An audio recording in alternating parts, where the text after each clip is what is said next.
Bonjour à tous, je suis ravie de vous retrouver dans cette nouvelle vidéo et je vous propose aujourd'hui de réaliser un carnet de notes ou to-do list.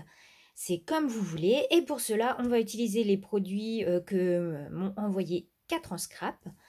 Je vais vous les présenter. Donc tout d'abord il y a ce magnifique set tampon plus matrice. Donc c'est le mini set et matrice numéro 32, le DIY hashtag 2.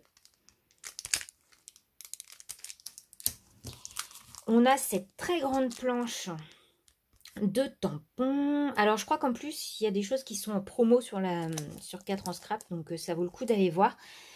Alors donc ce qui est vraiment bien avec cette planche, c'est si vous voulez vraiment fabriquer vos to-do list, faire du bullet journal, votre planeur, vous avez tous les petits mots importants, les petits carrés aussi, des petits triangles.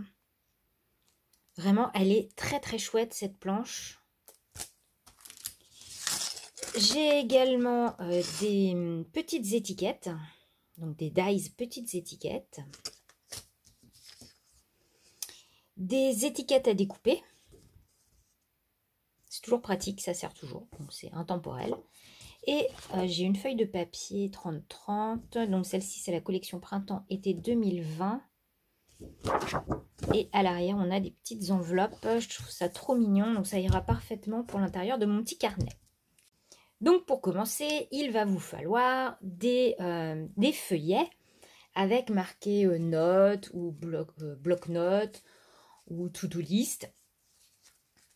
Donc vous pouvez très bien le fabriquer avec cette planche de tampon, il n'y a aucun souci. Donc j'ai fabriqué en amont des petits feuillets comme ça, j'ai fabriqué ça à l'ordinateur. Donc comme je sais que c'est pas toujours évident de refaire ce genre de choses, j'ai fait un PDF que je pourrais vous envoyer si jamais vous le souhaitez pour pouvoir réaliser ce bloc-notes. Donc envoyez-moi juste un mail à l'adresse qui s'affiche ici et je vous enverrai le fichier PDF pour pouvoir imprimer vos petits feuillets. Donc voici comment ça se présente. J'en ai fait quelques-uns. Vous allez également découper un morceau de papier blanc de 7,5 par 11, puisque mes feuillets font cette dimension-là. Et on va le placer à l'arrière. Et la première étape, ça va être de coller. Pour ça, je vous conseille de prendre de la colle blanche, style vinylique. Et on va avoir aussi besoin de 2 petites pinces. Donc on va mettre tout d'abord les petites pinces pour bien tenir nos feuillets. Il faut vraiment que ça soit bien aligné.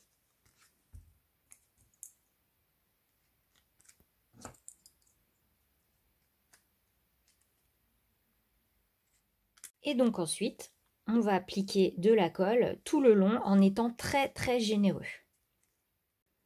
Donc une fois que la colle est bien répartie, donc vous voyez que j'ai été vraiment très généreuse, on remet une autre pince et on va laisser sécher ça pendant, je dirais, plusieurs heures, voire une journée, quoi. On va maintenant passer à la réalisation de la couverture. Donc pour cela, vous allez prendre de la cartonnette, alors de la cartonnette de céréales par exemple, ou les arrières de blocs de feuilles 30-30. Donc il y a 2 morceaux de 12 cm par 8 cm. Et pour la tranche, j'ai pris un morceau de 12 par 1 cm, tout simplement. Vous allez prendre une feuille de papier, alors moi c'est du A4, là j'ai pris du 120 grammes, ça va être suffisant. Surtout que ma cartonnette, je vais utiliser le côté blanc. Vous allez coller avec du double face fort vos cartonnettes. Donc ici, je vais laisser à peu près 1 cm autour. Je colle également ma tranche en laissant un bon espace, environ 1 ou 2 mm. Donc voilà le résultat. Vous allez juste couper les angles, comme ceci.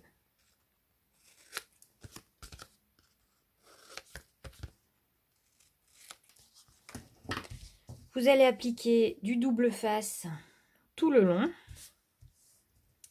et vous allez rabattre à l'intérieur tout le papier qui dépasse.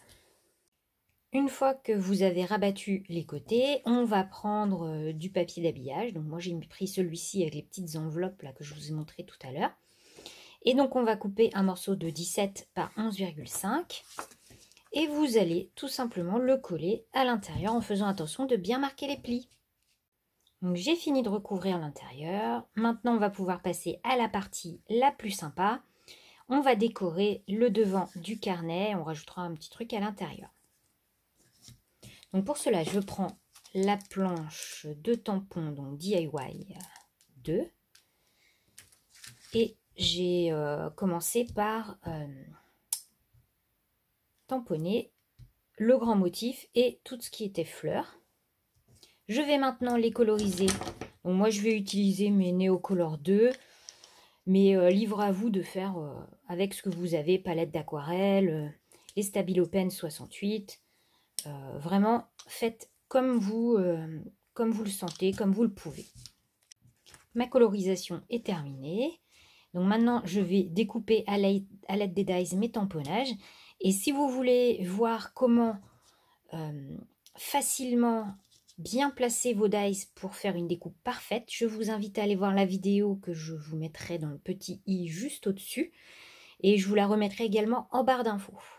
Mes petits éléments sont découpés et donc maintenant je vais les assembler. Donc je crois que c'est un petit peu tout nu, donc je vais rajouter à l'arrière de ça les petites fleurs.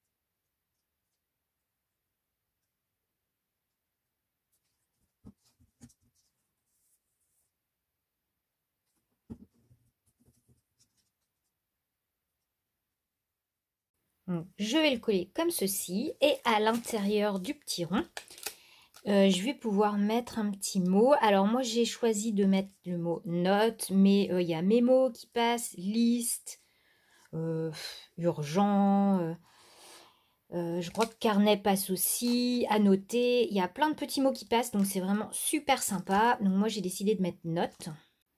Donc voilà l'avant de notre petit carnet.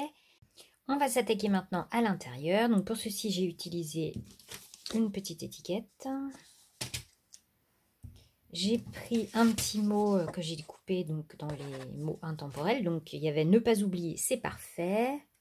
Et je me suis redécoupé des petites fleurs de la planche de tampon d'avant que je vais placer comme ceci.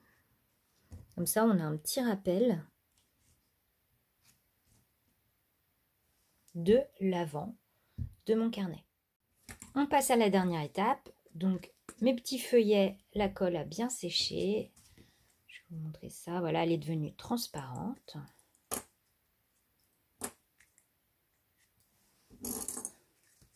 On va pouvoir coller le papier blanc maintenant, comme ceci, à l'intérieur du carnet. Et voilà, ce petit DIY est maintenant terminé. J'espère qu'il vous aura plu. Petite info, Catron Scrap m'a dit que pour faire les impressions dans votre bullet journal ou votre planeur, l'encre la meilleure, c'était la Versamagic Midnight Black. Donc apparemment, c'est une encre qui ne traverse pas le papier. Je ne l'ai pas, donc je ne vais pas pouvoir vous la montrer. Mais vous pouvez la retrouver sur le site de Catron Scrap. Et apparemment, donc, ça ne passera pas à l'arrière, en fait, de votre papier. Donc voilà, bah écoutez, j'espère que ce petit tuto vous aura plu. Si c'est le cas, n'hésitez pas à me mettre un petit pouce vers le haut, à vous abonner si ce n'est pas déjà fait. N'oubliez pas que vous retrouverez l'entièreté de ce que j'ai utilisé dans la barre d'infos. Et j'ai également pour vous un petit code promo qui va s'afficher ici et qui vous donnera 3 € de réduction pour 30 € d'achat. Voilà. Eh bien, moi je vous dis à bientôt dans une prochaine vidéo. Bye bye.